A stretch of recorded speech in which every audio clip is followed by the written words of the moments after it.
देखो काव्य प्रकाशः प्रथमः उल्लासः ग्रंथारंभे विघ्न विघाताय समुचिष्ट देवताम है ग्रंथकृत परामृशति। ठीक है, तो परामृशति ये प्रथम पुरुष एक वचन में है। तो इसमें यह है कि काव्य के दो भाग हैं, एक कारिका भाग एक वृत्ति भाग है। मम्मटाचार्य जो है केवल कारिका भाग पे वृत्ति लिखने मानते हैं, ऐसा माना जाता है। ग्रंथकार ने जो परामृशति लिखा है ये केवल प्रथम पुरुष का प्रयोग किया है। ठीक है, तो इससे ये लगता है कि जैसे कारिका मतलब भरत मुनि मतलब और जो निर्माता को मतलब भिन्न है भरत मुनि ने ही बनाई है कारिका, लेकिन मम्मटाचार्य केवल उन पर केवल वृत्ति का ही उन्होंने निर्माण किया है। इसके अलावा एक दूसरा इसका क्लू मिलता है कि जब ये कहते हैं लिखा है समस्त वस्तु विषयक श्रोता आरोपिता आरोपिता इति बहुवचनम विवक्षितम, यानी जो ऊपर की कारिका है और जो नीचे की वृत्ति भाग है उसमें लिखा है कारिकाकार ने श्रोता आरोपिता, ये इन दो पदों में श्रोता आरोपिता बहुवचन का प्रयोग किया है। और वृत्तिकार में बहुवचन को अविवक्षित बताते हैं। यदि वृत्तिकार मम्मट ही कारिका के भी निर्माता होते तो बहुवचन की जगह एक वचन का प्रयोग करते हैं। उस दशा में बहुवचन विवक्षित लिखने की आवश्यकता नहीं थी, है ना। तो जो भरत मुनि की कारिका में बहुवचन रख करके वृत्ति को उन्होंने बहुवचन अविवक्षितम लिखना पड़ा उनको। अब काव्य प्रकाश में 142 कारिका हैं और 2-3 भरत मुनि की उद्धृत की गई हैं और शेष सब मम्मट ने स्वयं बनाई हैं। चतुर्थ उल्लास में मम्मट ने रस का निरूपण किया है। उत्तम भरतेन लिख करके प्रमाण रूप से भरत मुनि का उल्लेख किया है। इससे सिद्ध होता है कि केवल अंश भरत मुनि का है और कारिका जो भाग ये सारे मम्मट के हैं। दसम उल्लास में रूपक अलंकार के निरूपण में इन्होंने माला तू पूर्वत कह दिया है और उपमा अलंकार के प्रसंग में वृत्ति भाग में एकस्यैव बहुमान उपादाने मालोपमा ये लिख दिया है। यदि ये कारिकाएं भरत मुनि की होती तो वृत्ति भाग का संकेत उसमें कैसे हो सकता था। अब क्या है, पंचांगकम वाक्यम ग्रंथा, यानी 5 अवयव से युक्त वाक्य को ग्रंथ कहते हैं, यानी पंचा अधिकरण नाम से। अब आता है मंगलाचरण। तो मंगलाचरण क्या है, नियतकृत नियम रहिताम हृलादैकमयी अनन्य परतंत्राम नवरस रुचिरा निन्वतिम आददति भारती कविर्जयति। तो यहाँ पे 4 विशेषता है, नियतकृत नियम रहिता, दूसरी हृलादैकमयी, तीसरी अनन्य परतंत्राम और नवरस रुचिरा, और यानी 4 विशेषता हो गई। ठीक है, तो ये जो ब्रह्मा की है वो है नियतकृत नियम सहिता है और कवि की है नियतकृत नियम रहिता सृष्टि। हृलादैकमयी है और अनन्य परतंत्र, सबसे परतंत्र है, पराधीन है मतलब है। तो ये नवरस रुचिरा ये कर्मधारय समास है। और भारती कबीर जयति, भारती कबीर जयति में कबीर में षष्ठी व्यक्ति का प्रयोग हुआ है। यहाँ भारती कवि का 2 मतलब है, एक तो काव्य है और दूसरा क्या है, कवि भारती यानी सरस्वती है। व्यतिरेक अलंकार है, 4 विशेषताएं हैं। कवि की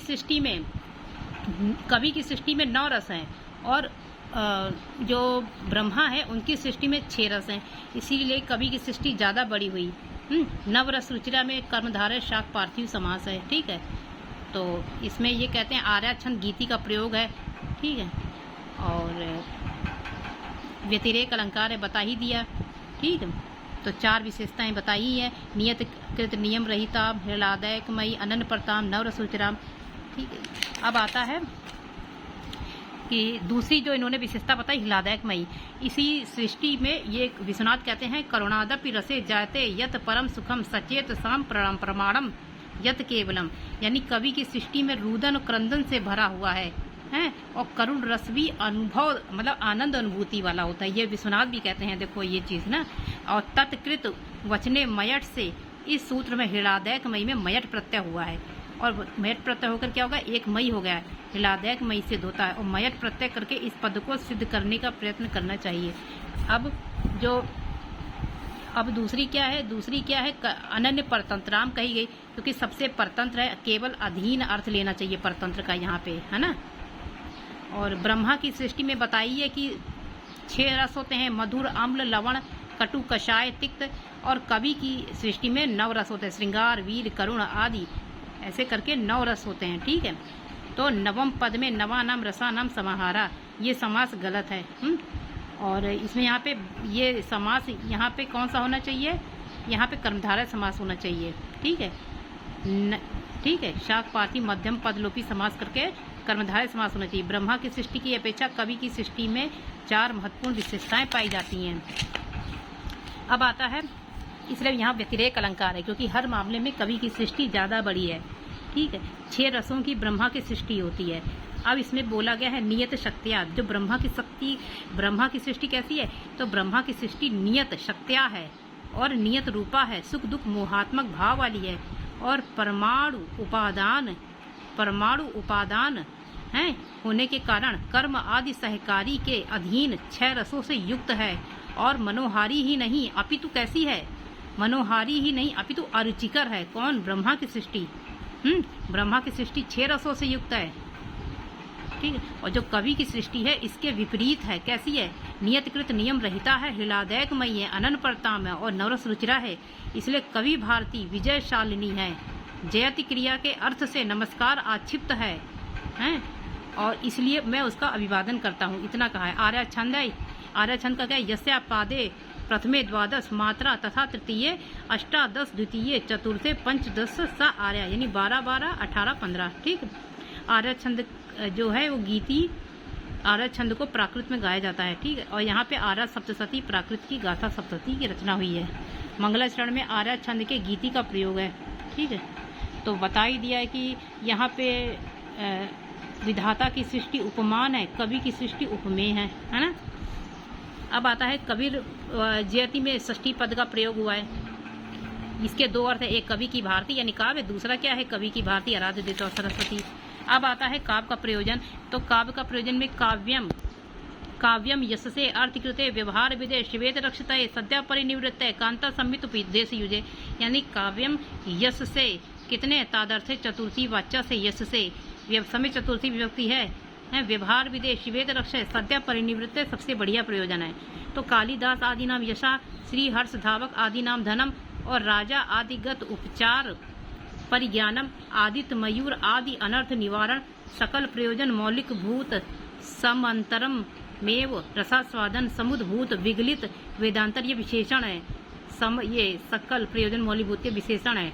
सरसास्वादन समुद्भूत विगलित वेदांतरम आनंद, यानी कि तुरंत ही आस्वादन के समुत्पन्न और अन्य सब विषयों के परिज्ञान से शून्य, प्रभु सम्मित शब्द प्रधान वेद आदि शास्त्रों से सुहृत सम्मित इतिहास, सुहृत सम्मित अर्थ तात्पर्य इतिहास पुराण आदि से शब्द अर्थ के गुण भावों से रस अंग भूत व्यापार प्रवणता से विलक्षण,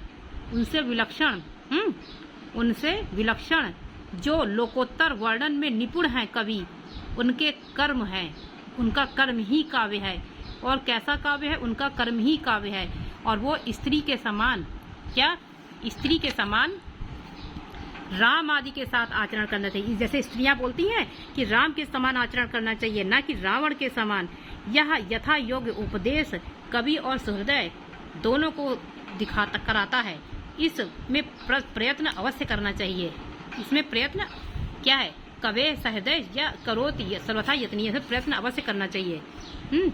तो ये है काव्यम। यहाँ जो काव्यम पद है ये कर्ता पद है, कर्ता। ठीक है, अब उपदेश की त्रिविध शैली कौन कौन है, कांता सम्मित शैली, प्रभु सम्मित शैली और कांता सम्मित शैली, प्रभु सम्मित और सुहृद सम्मित।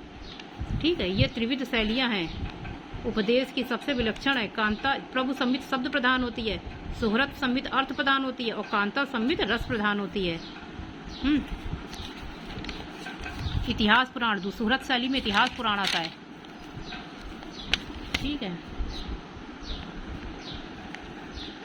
अब आते जो शिवेत रक्षा है में क्या होता है, अमंगल का निवारण होता है। मयूर का उदाहरण दिया है इन्होंने। सूर्य शतक की स्तुति में 100 श्लोक लिखे थे और उनका कुछ रोग से निवारण हो गया था। मेरु तुंगाचार की प्रबंध चिंतामणि है, और यज्ञेश्वर भट्ट की सूर्य शतक की टीका, ये नहीं। ठीक है, अब बता दिया यश से अर्थ प्राप्ति काव्य से होगी। और ये धावक नामक से धन लिया था, है ना, श्रीहर्ष का नाम श्रीहर्ष। तीसरा प्रयोजन है व्यवहार विदे।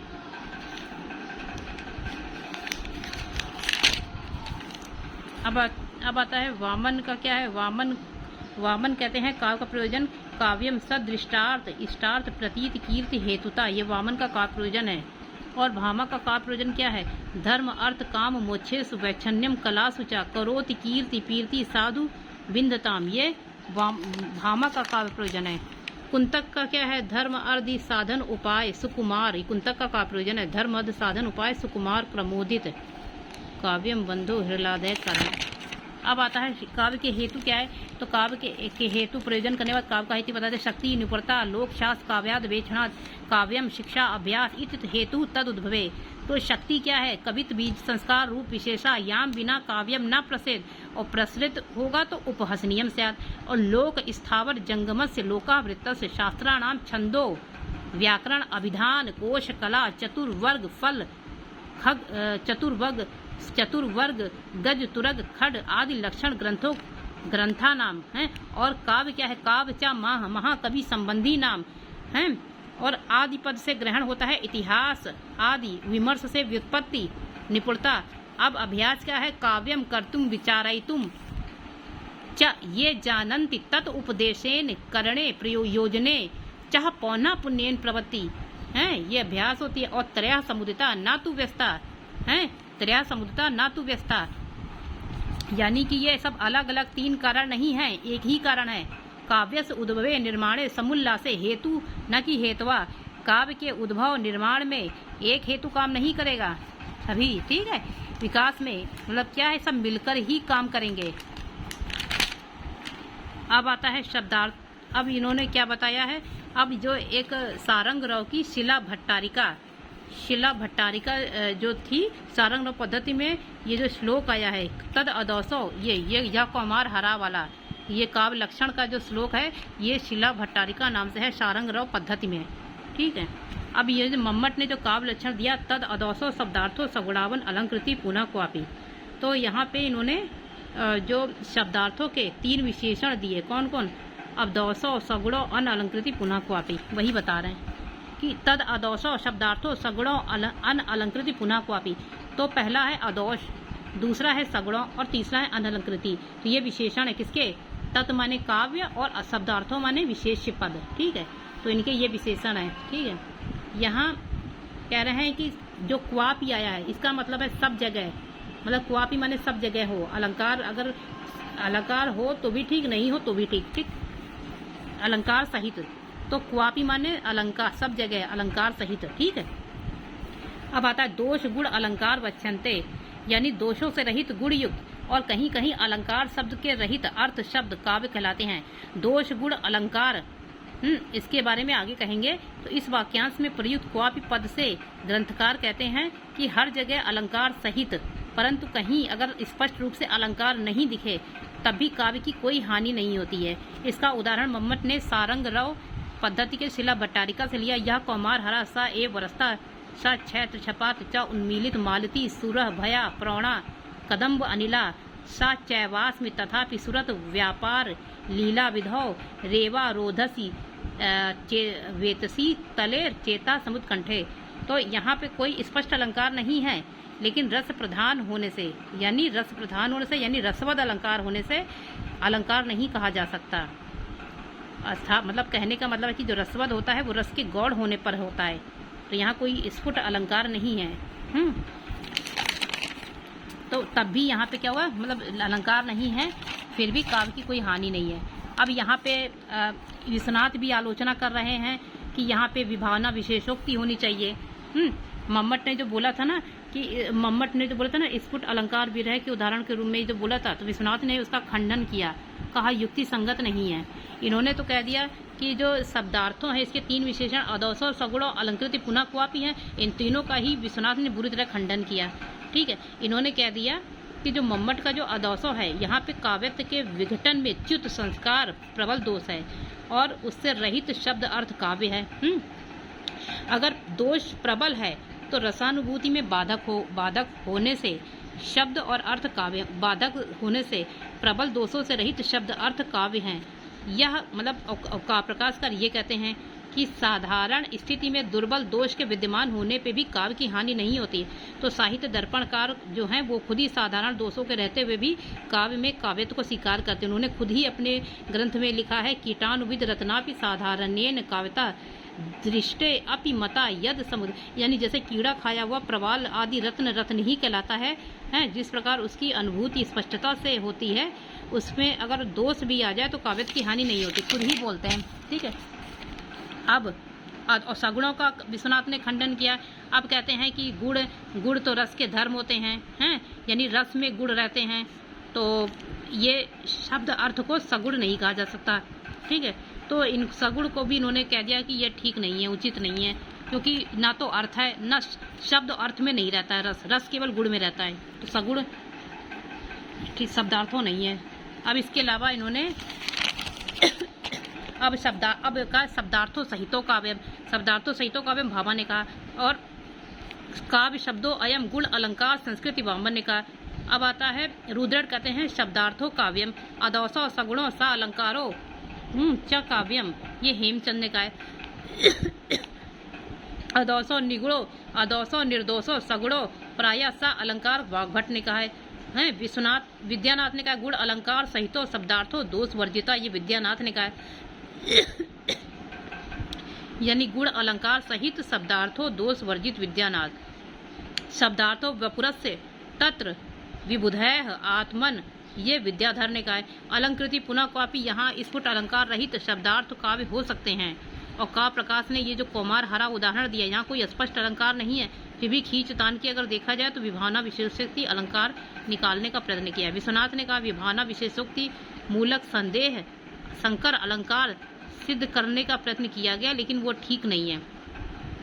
तो यहाँ पे मतलब अलंकार कहलाने योग्य नहीं है, क्योंकि यहाँ पे रस के विरोधी रेप से घटित होने का अलंकार कहलाने विरोधी नहीं है। अब आता है कि रसस्या प्रधान अलंकार भूता, यानी काव्य प्रकाश की इस पंक्ति का अभिप्राय क्या है कि जो रस होता है वो प्रधान ना होकर किसी का अंग बन जाता है, उसी को रसवत कहते हैं। जैसे रसवत, प्रेय, ऊर्जस्वी, समाहित, ये चार अलंकार अलग माने गए। रसवत, प्रेय, ऊर्जस्वी और समाहित, ये चार अलंकार अलग माने गए। इसीलिए कह रहे हैं कि अलंकृति पुनः कापी या उदाहरण ठीक बन जाता है, काव्य प्रकाश का अभिप्राय है। अब भामा कहते हैं शब्दार्थों सहितो काव्यम गद्य पद्यम, ये काव्य लक्षण अपना बताते हैं। शब्दार्थों सहितो काव्यम गद्य पद्य द्विधा, गद्य पद्य दो प्रकार, ये तो दंडी कहते हैं शरीरम तावद इष्टार्थ विवच्छिन्ना, ये दंडी काव्य लक्षण बताते हैं। शरीरम तावद इष्टार्थ विवच्छिन्ना पदावली दंडी बताते हैं। अब वामन बताते हैं, वो आनंदवर्धन बताते हैं काव्यस्य आत्मा ध्वनिरिति बुद्धई। राजशेखर क्या कहते हैं, राजशेखर कहते हैं शब्दार्थो शरीरम संस्कृत मुखम, शब्दार्थो ते शरीरम संस्कृत मुखम। कुंतक कहते हैं शब्दार्थो सहितो वक्र विन्यास, और कुंतक कहते हैं शब्दार्थो सहितो अब हाँ, और क्षेमेंद्र कहते हैं औचित रस सिद्ध से स्थिरम काव्य से। अब विश्वनाथ कहते हैं वाक्यम रसात्मकम काव्यम। अब आता है ये, अब काव्य भेद आता है, तो काव्य भेद क्या नंबर बताते हैं, तो उत्तम काव्य, ध्वनि काव्य, उत्तम काव्य। ये कहते हैं इदम उत्तमम अतिशयनी व्यंग्य वाचा ध्वनिर्बुधय कथिता, व्यंग ज्यादा हो, तो व्यंग्य सप्तमी, अतिशयनी अति ज्यादा होने पर सप्तमी भक्ति है वाच्यात से, ठीक, वाच्य से। तो अब आता है यहाँ पे इदम का मतलब काव्य है, बुधई माने व्याकरण हो, तो इस प्रकार के वाच्य की अपेक्षा व्यंग के ज्यादा चमत्कार होने पर इदम यानी काव्य का उत्तम होता है। विद्वानों ने ध्वनि काव्य के नाम से कहा है। इदम पद यानी काव्य का बोधक है, और बुद्ध से व्याकरण से मतलब है। प्रधानभूत जो स्फोट रूप है व्यंग की अभिव्यक्ति कराने में समर्थ शब्द के लिए ध्वनि पद का प्रयोग किया गया है, ठीक है। उसके बाद उसके मत का अनुसरण करने वाले अन्यों ने भी वाच्यार्थ को क्या बना दिया, गौण बना दिया। वाच्यार्थ को भी गौण बना दिया, गौण बना देने वाले व्यंग्यार्थ की अभिव्यक्ति की है, और उसमें समर्थ, उसमें शब्द और अर्थ दोनों के लिए ये बात कही है, ठीक है। अब आता है जैसे स्फोटवाद जो है वो व्याकरणों का सिद्धांत है। ये 8 प्रकार का कहा जाता है। स्फोटवाद 8 प्रकार का होता है। स्फोट, पद स्फोट, वर्ण, वाक्य स्फोट आदि के भेद से 8 प्रकार का होता है स्फोट। पद स्फोट से पदार्थ की, वाक्य स्फोट से वाक्यार्थ की, है गौ से गाय का, स्रोत से सुनी जाली ध्वनि का ये व्यक्त होता है। मानस से स्फोट ये अब आता है इसका उदाहरण। इदम उत्तमम काव्य का उदाहरण उन्होंने क्या दिया, इन्होंने कहा व्यंग्यार्थ ज़्यादा हो ना, तो इसमें क्या है, निःसे च्युत चंदन स्तन तटम निर्मिष्ट रागो नेत्रे दूर अंजने पुलकिता तन्वी तन्वेयम तनु मिथ्यावादिनी दुति बांधव जनस्य अज्ञात पीड़ा गमे वापु स्नातु गतासी पुनस्य अधमस्य अंतिकम। तो यहाँ अधम पद है, ये कैसा पद है, ये व्यंग्यार्थ है, यानी व्यंग्यार्थ ज़्यादा।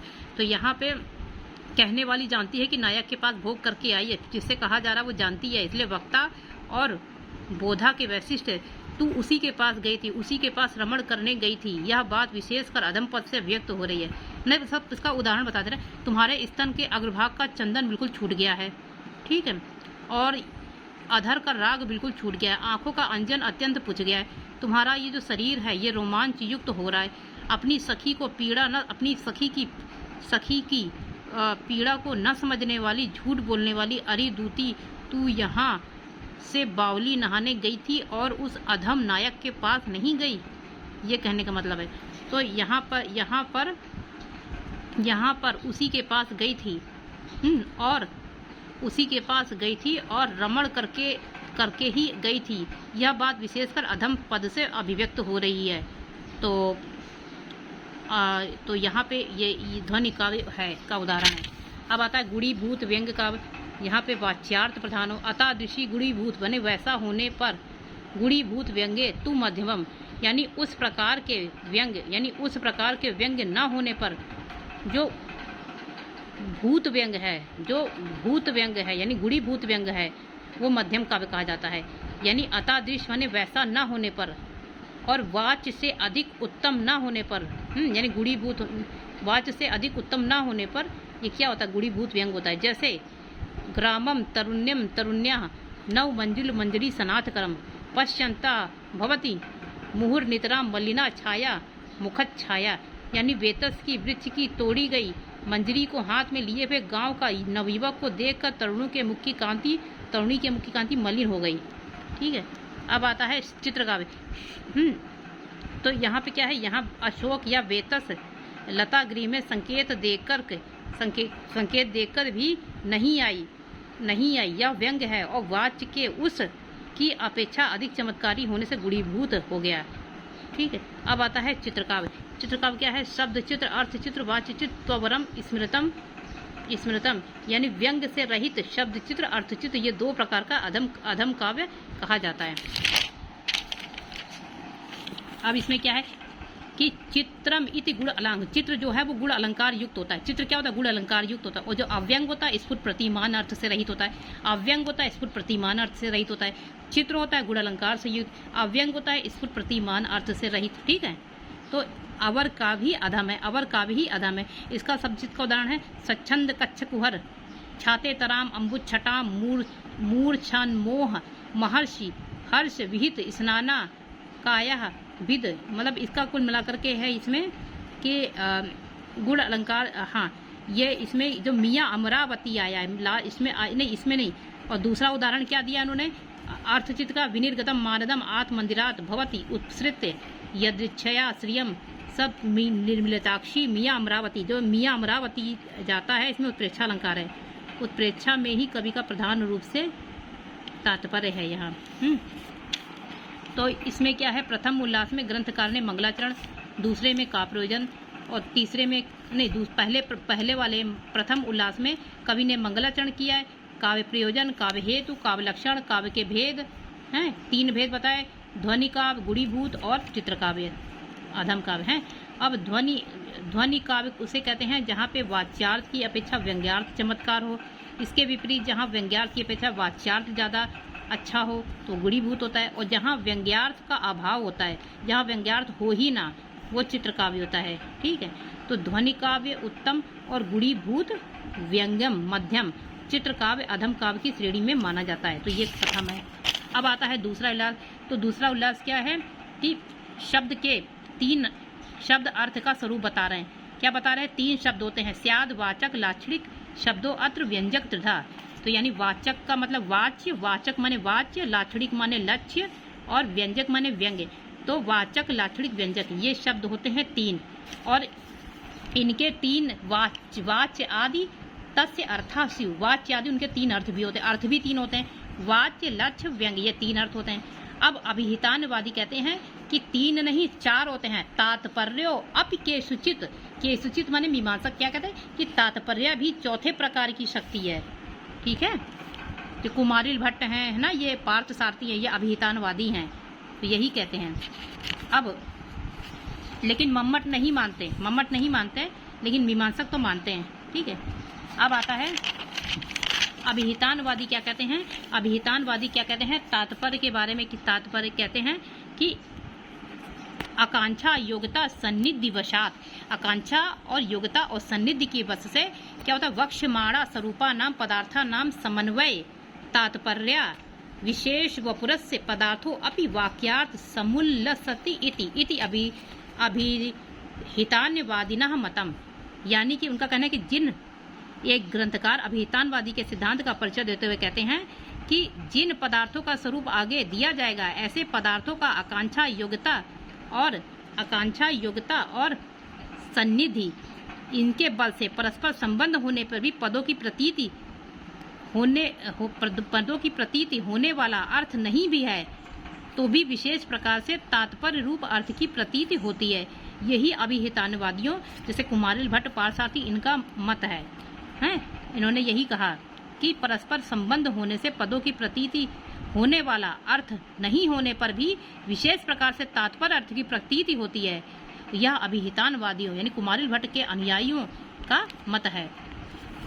अब आता है अन्विता विधानवादी कहते हैं ये भी तो अभिहितान का मतलब क्या होता है। अभिहितान का तात्पर्य क्या है कि पहले पदों की प्रतीति होती है, फिर पदों का पदार्थों का संबंध होता है, फिर अभिधा शक्ति द्वारा बोधित होता है, वाक्यार्थ की प्रतीति होती है, अभिधा पदार्थों का अन्वय मानने के कारण कुमारिल आदि का ये सिद्धांत अभिहितानवादी कहा जाता है। अब वाच्य एवं वाक्यार्थ ये किसका है, अन्विता विधानवादियों का। जैसे प्रभाकर और शालिकनाथ इनके अनुयायी है, ये कहते हैं वाक्य ही वाच्यार्थ है। ये क्या कहते हैं पदों, ये कहते हैं कि वाक्यार्थ ही वाच्य है, वाक्यार्थ ही वाच्य है। ये कौन कहता है, ये कहते हैं तात्पर्य शक्ति से कुछ नहीं होता, तात्पर्य से प्रतीत नहीं होती है, वाक्यार्थ ही वाच्य है। ये अन्विता विधानवादी कहते हैं, यानी कुमारिल भट्ट और प्रभाकर शालिकनाथ। ठीक, कुमारिल भट्ट और कुमारिल भट्ट बता रहे हैं, ये कुमारिल भट्ट इनके गुरु हैं और ये प्रभाकर इनके शिष्य है, तो प्रभाकर और शालिकनाथ बोलते हैं। और ये प्रभाकर को गुरु की उपाधि मिली। और दूसरा क्या है, तौतात्विक मत, ये कुमारिल भट्ट से संबंधित है। अब आता है अर्थ व्यंजकता। तो अर्थ व्यंजकता के बारे में कहते हैं कि प्रायः इन अर्थों का व्यंजक भी साहित्य शास्त्र में माना जाता है। सर्वेषां प्रायः अर्थानां व्यंजकम ईष्यते, यानी सर्वेषां का मतलब यही सबका, यानी वाचक, लक्ष्य, व्यंग, इनका इन अर्थों का भी व्यंजक माना जाता है। उसमें से सबसे पहले वाच्य का व्यंग देखो, उदाहरण। वाच्य का उदाहरण क्या है, मातृ गृहो उपकरण अद्य खलु न अस्ति इति साधितम त्वया तद भण किम करणीयम एव न वासरा स्थायी। यानी कि हे माता, आज धर की आटा दाल जो सामग्री है वो नहीं है, और यह बात तुमसे पहले बता दी है। अब तुम बताओ कि क्या करना चाहिए। कोई एक दिन ऐसा भी नहीं होगा, है ना, तो थोड़ी देर दिन छिप जाएगा और फिर क्या होगा। तो यहाँ पे कहने वाली जो है वो स्वच्छंद विचरण के लिए जाना चाहती है, कहाँ, अपने पति के पास या उपपति के पास। तो ये व्यंग है। तो अत्र स्वय विहारात स्नी व्यंजते, ये क्या है, ये व्यंग्य है। ठीक है, अब लक्ष्य का उदाहरण देखो। तो लक्ष्य क्या उन्होंने बताया है कि साध्यंती सखी सुभगम छड़े छड़े दूनासी मत कृते सद्भाव स्नेह करणीय सदृशम तावत विचितम त्वया। हे सखी उस सुंदर के पास बार बार जाकर के तुमने बहुत बड़ा कष्ट किया है, उसकी जरूरत नहीं थी। अपनी सद्भावना और स्नेह के समान तुमको करना चाहिए, सो तुमने कर लिया। तो क्या है यहाँ पे, तो यहाँ अथ मत प्रियम रमन्त्या त्वया शत्रु आचारितम इति लक्ष्यम, ये लक्ष्य है। मतलब मेरे प्रिय के साथ तुमने जो रमण किया है, ये शत्रुता निभाई है, ये ही लक्ष्य अर्थ है। तथा उस कामुक विषयक स अपराध का प्रकाशन व्यंग है। और तेन कामुक विषयक जो अपराध का जो प्रकाशन हो रहा है, ये क्या है, ये व्यंग है, ये व्यंग है। ठीक है, अब आता है व्यंग का। तो व्यंग व्यंग व्यंग अर्थ के व्यंजक का उदाहरण, इसका उदाहरण क्या है? पश्य, निष्फल, निष्पंदी, बिस्नी, पात्रे, राजते, बलाका, निर्मम, मरकत, भाजन, उपस्थिता, शंख, शुक्तिरी। यानी कि कमल के पत्ते पर निश्चल और बिना हिले डुले बैठी हुई जो बलाका है वो निर्मल, मरकत, मणि की तस्तरी यानी भाजन में रखी हुई शंख सुक्ति के समान प्रतीत हो रही है। शंख सुक्ति रखी है, मरकत में भाजन इसमें शंख सुक्ति के जैसे प्रतीत हो रही है ना। तो अब इसमें क्या है? तो यहाँ पे जो निश्चल होने से निडरता, निश्चल अत्र निस्पंदे आश्वस्तम तेन जन रहित्वम, यानी यहाँ पे निश्चल होने से निडरता लक्षणा से सूचित हो रही है, और उससे जन रहित होना, उससे जन रहित होना, उससे जन रहित होना, यानी उससे किससे? उस लक्ष्यार्थ से जन रहित होना व्यंजना से सूचित हो रहा है। किससे सूचित हो रहा है? व्यंजना से। ये व्यंजने व्यंजते हैं, व्यंजना से सूचित हो रहा है, ठीक है। और इसलिए यह संकेत स्थल है। कोई नायिका किसी से कह रही है तुम झूठ बोलते हो, तुम यहाँ नहीं आए हो, यह व्यंजना से हो रही है। तुम झूठ बोलते हो अथवा मिथ्या वदसी, तुम झूठ बोलते हो, ये बात किसे? व्यंजते या व्यंजना से घोषित हो रही है,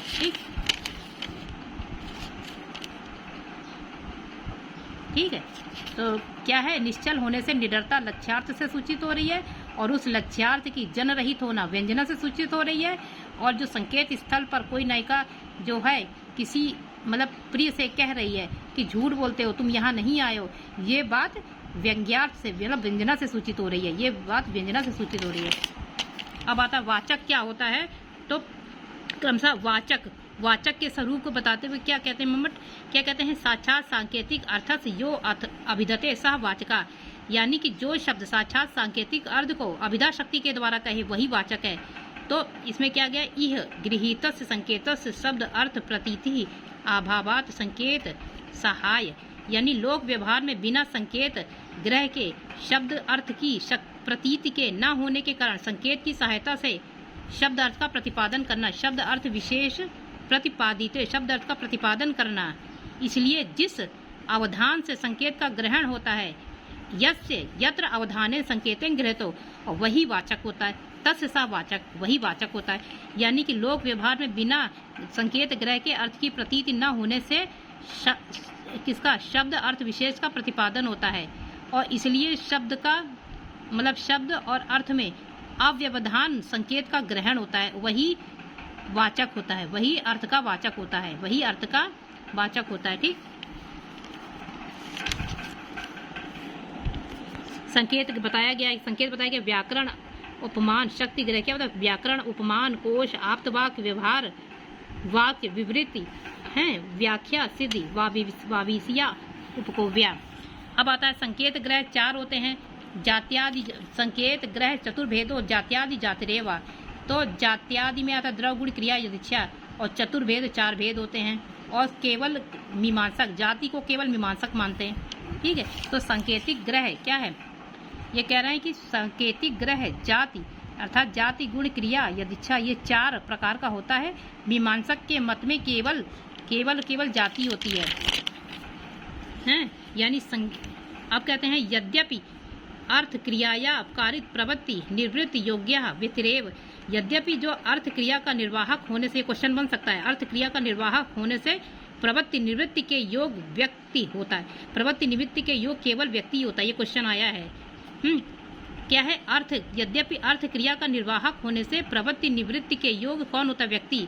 यानी यद्यपि अर्थ क्रियायाम प्रवृत्ति निवृत्ति योग्य कहा होता है, तो व्यक्तिरेव, व्यक्ति ही होता है, ठीक है। अब यहाँ पे किसके? आनत्य और व्यभिचार, आनत्य और व्यभिचार दोष के, आनत्य और व्यभिचार दोष के आ जाने पर उसमें संकेत ग्रह मानना ठीक नहीं है, उसमें संकेत ग्रह मानना न युजते, ठीक नहीं है। अब जैसे गो है, उसमें संकेत ग्रह मानना ठीक नहीं है। जैसे सफेद रंग की शुक्ल चल माने चलती हुई, डिथ माने नामक, डिथ नामक नाम, गौ माने गुणवाचक, जैसे गुणवाचक शुक्ल है, क्रियावाचक चल है, जातिवाचक गौ है, और यदिच्छा संज्ञा रूपक डिथ है। तो इसमें केवल व्यक्ति की ही उपस्थिति होती है और विषय का विभाग नहीं हो सकता, केवल व्यक्ति की उपस्थिति होती है, इसमें केवल व्यक्ति की उपस्थिति होती है। इत्या विषय विभागो स प्राप्नोति उप है। यहाँ पे क्या होता है, यहाँ केवल व्यक्ति की ही उपस्थिति होती है और किसी का व्यक्ति की ही उपस्थिति हो और किसी विषय का विभाग नहीं हो सकता है। इसलिए उपाधि ही संकेत ग्रह है, उपाधि को ही, इसीलिए उपाधि ही तद उपाधि संकेत है, ये उपाधि ही संकेत है। ठीक है, तो अब ये जो उपाधि कौन होती है, उपाधि जैसे भूत, धर्म, जाति, गुण, क्रिया, यदिच्छा, अच्छा वो है उपाधि, इसी में ही संकेत ग्रहण किया जाता है। अब उपाधि होती दो प्रकार की, वस्तु धर्म और व्यक्ति यदिच्छा। वस्तु धर्म और व्यक्ति यदिच्छा। वस्तु धर्म भी दो प्रकार का, एक सिद्ध एक साध्य। सिद्ध जो होता है ये भी दो प्रकार का होता है, पदार्थ, प्राण, पद, जाति और विशेषाधान गुण। तो जो भर्तृहरि ने वाक्य पदी ग्रंथ में गौ स्वरूप न अगौ, गौ स्वरूपतः न गौ होती है न अगौ, गौ स्वरूपता ना तो गौ होती है ना अगौ होती है। गौ तो जाति संबंध गौ कहलाती है, जिसका प्राण पद जीवन धायक वस्तु धर्म जाति कहलाती है। तो द्वितीय गुण क्या है, द्वितीय गुण शुक्ल आदि क्या है, लब्ध सत्तात्मक वस्तु विषय साध क्रिया। अच्छा हाँ ये छोड़ो, ठीक है। अब जो है डित्थ है शब्दों का होता है, डित्थ किसका होता है, शब्दों का होता है। डित्थ किसका होता है, डित्थ होता है शब्दों का। ठीक है, ये बता दिया। अब इन्होंने दूसरा क्या बताया, तो दूसरा इन्होंने बताया है कि दूसरा गुण होता है, दूसरा क्या होता है, गुण होता है। तो शुक्ल के कारण भिन्नता को प्राप्त होता है, शुक्ल के कारण भिन्नता को प्राप्त होता है। और क्या है, रूप, वस्तु धर्म, दाल आदि के पकाने से, चूल्हा बटलोई रखने से क्या होता है, चूल्हा बटलोई रखने से क्या है, ये नहीं, साध्य जो होता है वो पूर्वा परिभूत क्रिया रूप होता है। साध्य क्या होता है, पूर्वा परिभूत क्रिया रूप होता है। साध्य होता है पूरा परि। द्वितीय गुण होता है शुक्ल आदि होता है, लब्ध सत्तात्मक वस्तु होता है, वस्तु धर्म होता है। और साध्य क्या होता है, साध्य होता है क्रिया रूप। साध्य क्या है, क्रिया रूप है। दूसरा क्या है, तो ये दूसरा वाला है, ये भिन्नता को प्राप्त होता है। ये क्या होता है, ये गुण होता है। ये शुक्ल आदि के कारण क्या कहते हैं, भिन्नता को प्राप्त होता है। रूप, ठीक है। अब आता है ये, तो डित्थ जो होता है, डित्थ आदि क्या होता है, शब्दों का अत्यंत बुद्धि से ग्रहण करने वाला, क्रम भेद से रहित, स्वेच्छा द्वारा डित्थ आदि पदार्थों में उपाधि से सन्निविष्ट किया जाता है। जो डित्थ आदि होता है ये क्या होता है, ये अत्यंत शब्दों का, ये डित्थ आदि होता है, ये शब्दों के अत्यंत बुद्धि से ग्रहण करने वाला, क्रम भेद से रहित होता है, भेद क्रम नहीं होता है, और स्वेच्छा से डित्थ पदार्थों में उपाधि सन्निविष्ट करता है। ठीक है, इस प्रकार संज्ञात्मक रूप होता है। डित्थ क्या होता है, संज्ञा रूप होता है। ठीक है, अब आता है शुक्ल, गौ, शुक्लो डित्था इति चतुष्टयी शब्दा नाम प्रवृत्ति, महाभाष्यकार की है। यानी सफेद रंग की चलती हुई डित्थ नाम की गाय, ये किसकी है, यानी गौ पद का है, गुण शुक्ल का है, और क्रिया किसका है, चल का है, और यदिच्छा किसका, डित्थ प्रयोग होने से। तो ये जो शब्दों की जो चार प्रकार की प्रवृत्ति होती है, महाभाष्यकार ऐसा मानते हैं। अब क्या है कि परमाणु आदि नाम गुण पाठात परिभाषित गुणकत्वम, यानी कि परमाणु गुण आदि का गुणों के बीच में पाठ होने से परिभाषा जो निर्धारित होती है वही गुणत्व है। ठीक है, वही गुणत्व है। अब इसमें क्या है, गुण क्रिया यदिच्छा होने पर आश्रय के भेद से भेद सा दिखाई देता है। जैसे एक मुखड़ा, तलवार, दर्पण, तेल आदि के आश्रय से भेद जो है वो वास्तविक नहीं बल्कि कैसा है, औपाधिक है, औपाधिक भेद है। इसी प्रकार गुण आदि की प्रतीत से होने वाला भेद औपाधिक भेद है। अतः गुण आदि में संकेत ग्रह मानने से अनंत्य व्यभिचार दोष आने की संभावना नहीं है। अनंत्य और व्यभिचार दोष आने की संभावना नहीं है। कब, यदि गुण आदि प्रतीति में होने वाला भेद भी औपाधिक है, अतः गुण आदि में संकेत ग्रह मानने में अनंत्य व्यभिचार दोष आने की संभावना नहीं है, ना के बराबर है। जात्यादि को क्या मानते हैं, व्यायाकरण, और जातिरेय को मीमांसक मानते हैं।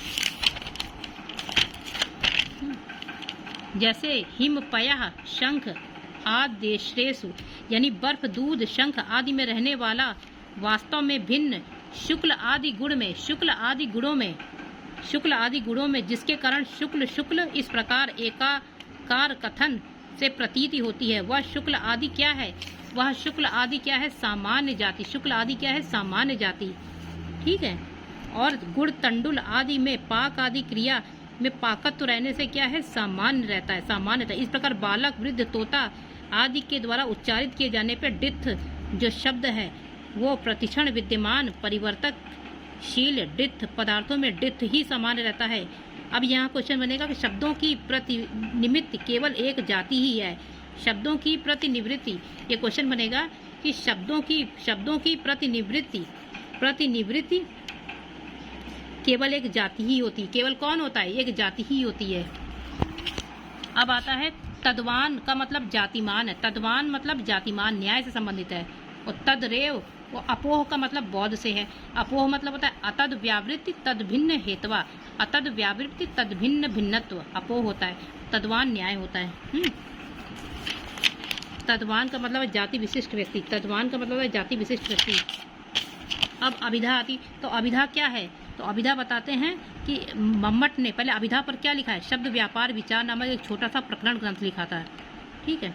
तो अभिधा बताते हैं वह सह मुख्यो अर्थ ता मुख्यो व्यापारो सा अभिधा उच्यते, यानी वह मुख्य अर्थ और उस मुख्य शब्द अर्थ नहीं, वह सांकेतिक अर्थ मुख्य अर्थ कहलाता है और उस का बोधन करने वाला उस शब्द का जो व्यापार होता है वही अभिधा शक्ति कहलाता है। कारिका में सह पद से सांकेतिक अर्थ का बोध है। सह से सांकेतिक पद का अर्थ का बोध होता है और अस से शब्द का अर्थ लिया जाता है। अस से शब्द का अर्थ लिया जाता है। ठीक है। तो ये है।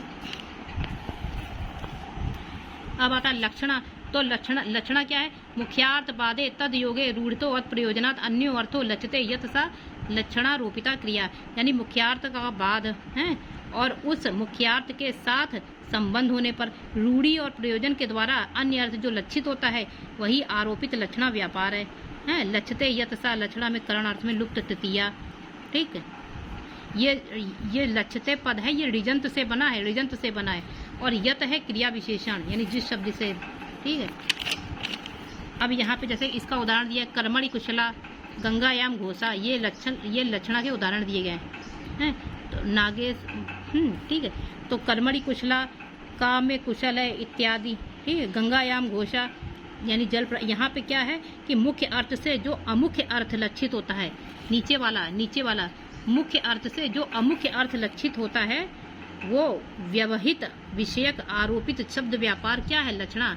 यानी वह अव्यहित जो अव्यहित अर्थ विषयक जो व्यापार होता है वही शब्द व्यापार क्या कहलाता है? वही शब्द व्यापार लक्षणा कहलाता है। ठीक है। अब आता है उपादान लक्षणा।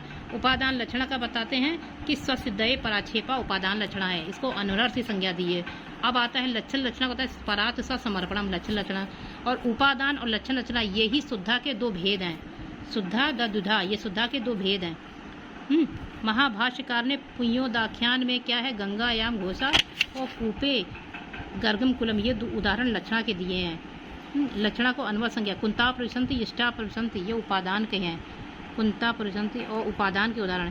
इसके विपरीत लक्षण लक्षणा का गंगायाम घोषा है। प्रयोजनवती लक्षणा का भी यही उदाहरण है। ठीक है। अब आता है इसका मतलब क्या है कि अपने अन्वय की सिद्धि के लिए स्वसिद्धये पराक्षेपा, अपने अन्वय की सिद्धि के लिए अन्य अर्थ का पराक्षेप करना और दूसरे के लिए अपने अर्थ का परित्याग करना। पराक्षेप परार्थ समर्पण, दूसरे के लिए अपने अर्थ का परित्याग करना, समर्पण करना, वो लक्षण कहलाता है। ये शुद्धा लक्षणा दो प्रकार की होती है। किसके? शुद्धा के दो प्रकार के होते हैं। उपादान लक्षण शुद्धा का प्रकार है। अब उपादान के हैं कुंता प्रविशंति इष्टया प्रविशंति ये उदाहरण है। ठीक है। मुकुल भट्ट का जो काव्य प्रकाशकार से कुछ पहले हैं। तो इनकी कौन सी मुकुल भट्ट की थी? अभिधा वृत्ति मातृका। ये इस समय उपलब्ध होता है। अभिधा के अंतर्गत उन्होंने 10 भेद माने। तो छोड़ो। तो क्या है उपादान? मुकुल भट्ट ने उपादान के लक्षण क्या माने? गौर अनुबंध्या पीनो देवदत्तो दिवा न भुनकते। अब आता है उपादान लक्षणा पे मुकुल भट्ट एक मीमांसक है, उनका खंडन मम्मट ने किया है। तो गौर अनुबंध्या क्या कहते हैं? गौर अनुबंध्या। तो गौर क्या कहते हैं? गौर अनुबंध्या इति में श्रुति में प्रतिपादन किया हुआ जो मेरा अनुबंध कैसे बन सके इसके लिए जाति व्यक्ति का आक्षेप किया जाता है और विशेषण का बोध कराने से क्षीण हुई अभिधा शक्ति, ये क्वेश्चन हो सकता है, विशेषण ना अभिधा गच्छेद क्षीण शक्ति विशेषण, यानी विशेषण का बोध कराने वाली जो अभिधा शक्ति है उसका विशेष का बोध नहीं करा सकते, उसके विशेष का बोध नहीं करा सकते। और इसका उन्होंने मुकुल भट्ट, इसका उपादान का लक्षण मुकुल भट्ट को नहीं देना चाहिए, मुकुल भट्ट ने गलत किया, ये उपादान का लक्षण दे दिया, किसको, वही गौर अनवद्या को।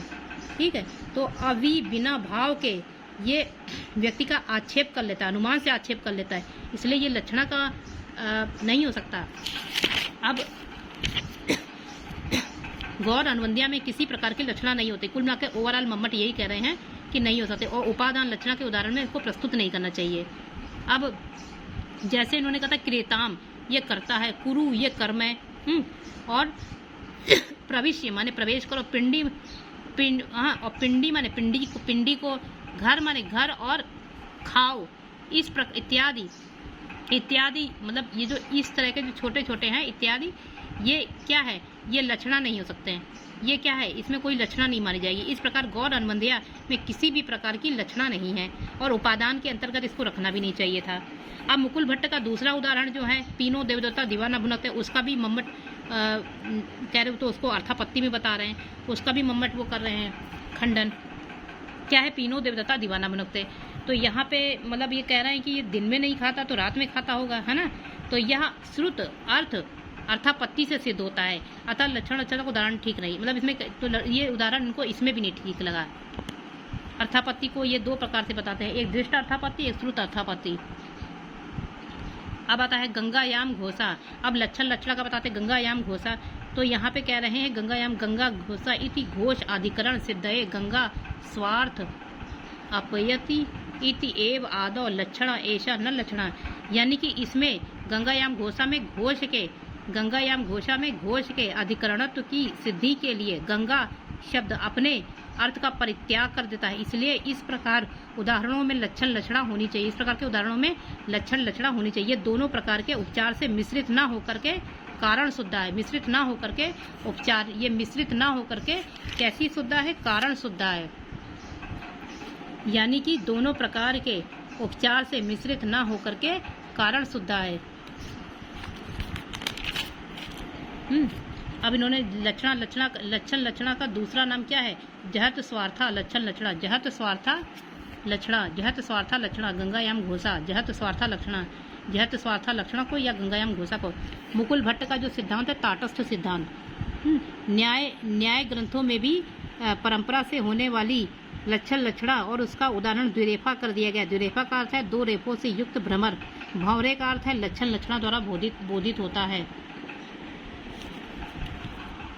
ठीक है, अब इसके अलावा ये चतुर्थ में तो ये बताते हैं ना, लक्षणा मूला का अत्यंत तिरस्कृत वाच्य का उदाहरण है, काव्य लक्षण के जहत स्वार्था का भी ये उदाहरण है। कौन, उपकृतम बहु तत्र की मुच्यते, ये किसका है, ये लक्षण लक्षणा का भी उदाहरण और जहत स्वार्था लक्षण लक्षणा का भी उदाहरण है।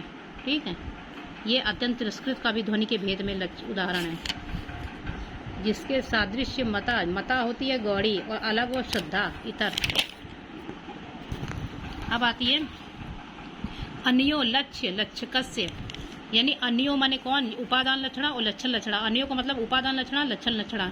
इन दोनों भेदों में लक्ष्य और लक्षक का भेद प्रतीत रूप ताटस्थ नहीं, तट आदि के गंगा शब्दों के प्रतिपादन करने में अभेद प्रवृत्ति होने पर अभीष्ट प्रयोजन की प्रतीति होती है। तो केवल गंगा शब्द प्रतीत होने पर गंगा के किनारे घोष है, ये मुख्य शब्द से कथन का लक्षणा का क्या भेद होगा। अब बताते हैं कि यहाँ क्या बताते हैं कि सरोपा अन्य यत्रुक्तो विषय तथा, यानी यहाँ सरोपा सादृशाना का भेद बता रहे हैं कि सरोपा के बारे में क्या बता रहे हैं, आरोप्यमाण उपमान। सरोपा क्या है, आरोप्यमाण उपमान है, और आरोप विषय उपमेय, ये दोनों कैसे हों, यत्र उक्तौ यानी शब्दतः कथित हो, यत्र उक्तौ शब्दतः कथित हों, और दूसरी जो होती है जो गौणी सरोपा वो लक्षणा होती है, दूसरी क्या होती है, गौणी सरोपा लक्षणा होती है। और आरोप्यमाण आरोप विषय, ये जहाँ दोनों का स्वरूप अपहनु किए बिना, अपहनु मतलब छिपाए बिना, समान अधिकरण से निर्दिष्ट किए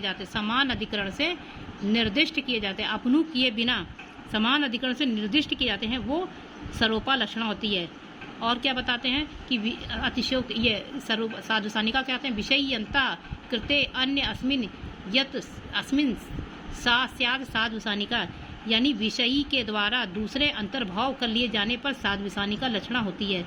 अब आता है जो विषयी आरोप्यमान अंतः कृते निर्गणीय अन्य इसमिन आरोप विषय, यानी विषयी आरोप्यमान के द्वारा अन्य आरोप के विषय में निर्गीण कर लिए जाने पर साधुसानिका लक्षणा, निर्गीण कर लिए जाने पर साधुसानिका लक्षणा होती है।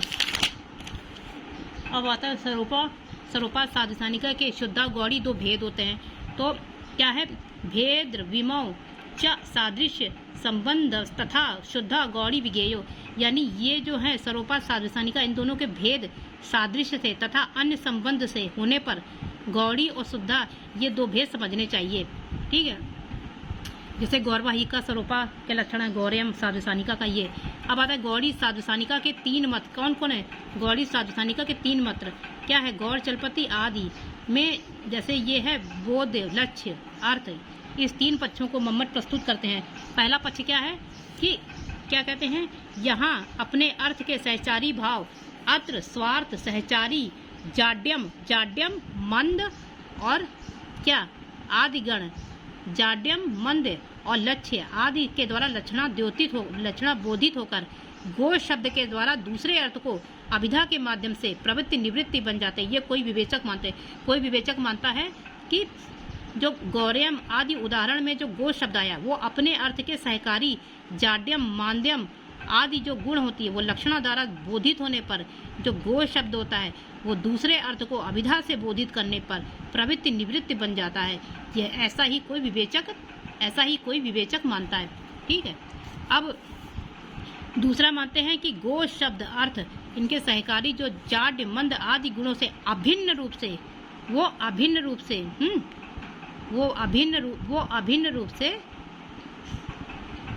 वो क्या है, ये अभिन्न रूप से वाहिक गुण लक्षित हो जाते हैं और ये अन्य मानते हैं। ये कौन मानते हैं? ये अन्य मानते हैं। ये अन्य मानते हैं क्या अन्य मानते हैं कि जो अपने अर्थ के सहकारी के जाड्य माद्य आदि गुण से अभिन्न रूप में वाहिक गत जो गुण लक्षित होते हैं वो अन्य मानते हैं। जैसे अब आता है तीसरा अर्थ के बारे में, गौ और वाहिक दोनों के समान गुणों के आश्रय से वाहिक अर्थ ये लक्षणा से उपस्थित होता है। अतः अन्य लोग, खासकर ये मुकुल भट्ट और मीमांसक ये लोग, ये अपर लोग जो होते हैं ये ऐसा मानते हैं कि समान गुणों के आश्रय वाहिक लक्षणा से उपस्थित होता है।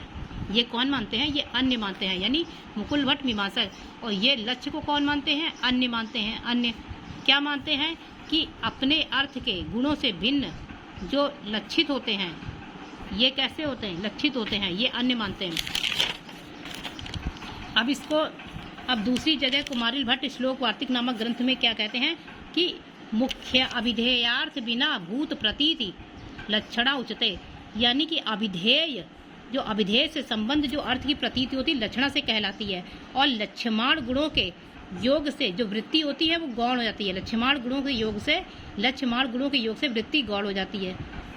और क्या कहते हैं कि अभी बिना भाव संबंध तू नान्तरिकत्वम, यानी अभी बिना भाव शब्द से अविना भाव शब्द से यहाँ शब्द मात्र समझना चाहिए। ना अंतरीयकत्व अर्थात व्याप्ति में नहीं, क्योंकि व्याप्ति या ना अंतरीयत्व अर्थ लेने पर मचान पुकारते हैं इत्यादि लक्षणा नहीं होगी। और अभी बिना भाव होने पर आक्षेप से ही क्या हो जाएगा, आक्षेप अगर सिद्ध हो जाएगा तो लक्षणा की हमको ज़रूरत भी नहीं पड़ेगी। अगर आक्षेप सिद्ध हो गया तो लक्षणा की हमको ज़रूरत भी नहीं पड़ेगी। ठीक है, तो अभी बिना भाव शब्द से शब्द मात्र समझना चाहिए, नारिकत्व अर्थात व्याप्ति की नहीं, क्योंकि व्याप्ति या नान्तरीयकत्व अर्थ लेने पर मचान पुकारते हैं इत्यादि में लक्षणा नहीं होगी। और अभी बिना भाव यानी व्याप्ति हो, अभी बिना भाव अर्थात व्याप्ति होने पर आक्षेप से ही लक्षणा मानने की कोई आवश्यकता नहीं रहेगी। ठीक है, ये कहने का मतलब है। बाकी इन्होंने तो दिया ही है, आयुर्घृतम आयुरे वेदम, ये इन्होंने साधुसानिका लक्षणा को उदाहरण दिया, आयुर्घृतम आयुरे वेदम, है ना। इदम सर्वनाम अर्थ द्योतित हो रहा है। और क्या कहा इन्होंने कि ये कह रहा है कि कार्य कारण संबंध, आरोप तथा अध्यमान होता है। कार्य कारण शब्द इन उदाहरणों में, किसमें, इन उदाहरण जो आयुर्गतम आयुर्वेदम, इन उदाहरण में, ये जितने भी उदाहरण है आयुर्गतम आयुर्वेदम, इन उदाहरणों में कार्य कारण संबंध, आरोप अध्यवसान होता है। ठीक, अब आता है इन अत्र गौड़ी भेद से तद्रूप प्रतीति। यहाँ पे मतलब ये चारों उदाहरण जो आए हैं, आयुर्गतम आयुर्वेद, गौरवा ही का गौरव, इन चारों उदाहरणों में गौड़ी के भेदों में भेद होने पर तदात्म की प्रतीति होती है। गौड़ी के भेदों में भेद होने पर तदात्म की प्रतीति मतलब लक्षणा की प्रतीति होती है। और सर्वथा अभेद का बोधन होता है, अर्थात अभेद का बोधन होता है, यानी गौड़ी लक्षणा का प्रयोजन होता है। ठीक है, अभेद का बोधन होता है, गौड़ी लक्षणा का प्रयोजन होता है। अब आता है क्या कि शुद्धा लक्षणा दोनों भेदों में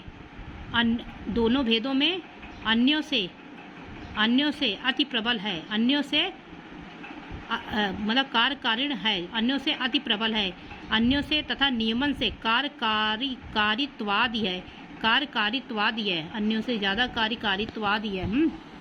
और क्या है, यदि कहीं तदार्थ, अब क्या है कि यदि कहीं तादर्थ उपचार से, ये वाला तादर्थ उपचार से इंद्र के, जैसे तादर्थ उपचार से होता है, जैसे तादर्थ से उपचार होता है, जैसे इंद्र की लिए बनाई गई स्थूणा इंद्र कहलाती है।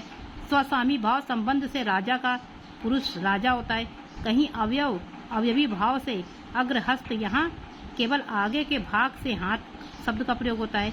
उस कर्म के कारण से अतच्छा माने बढ़ई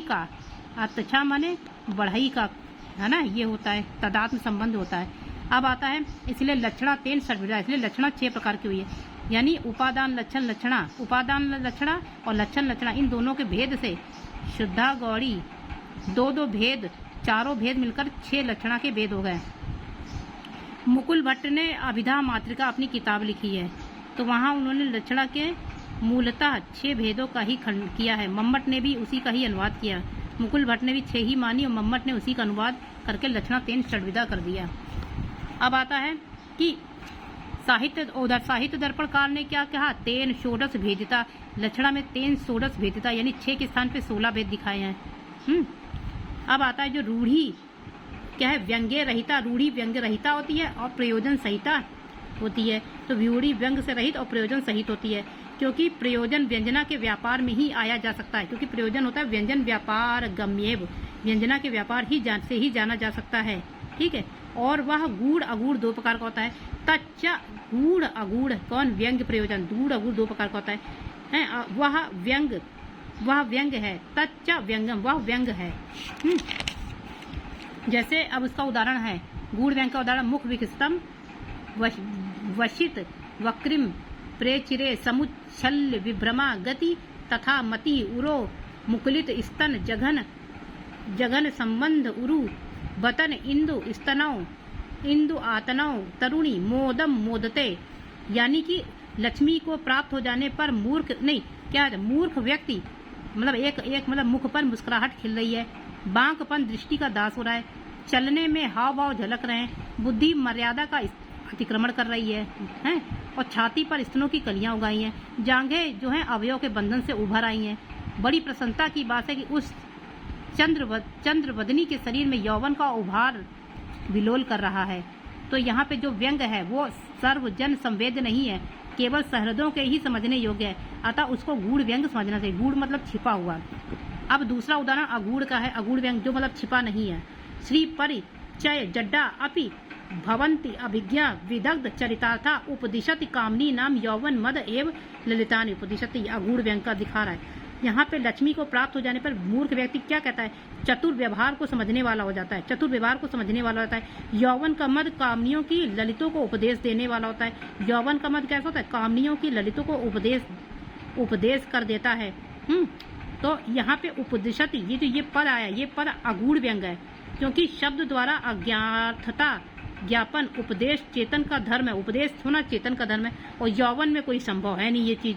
तो ये इससे आविष्करोति लक्षित होता है। इससे क्या लक्षित होता है, आविष्करोति लक्षित होता है।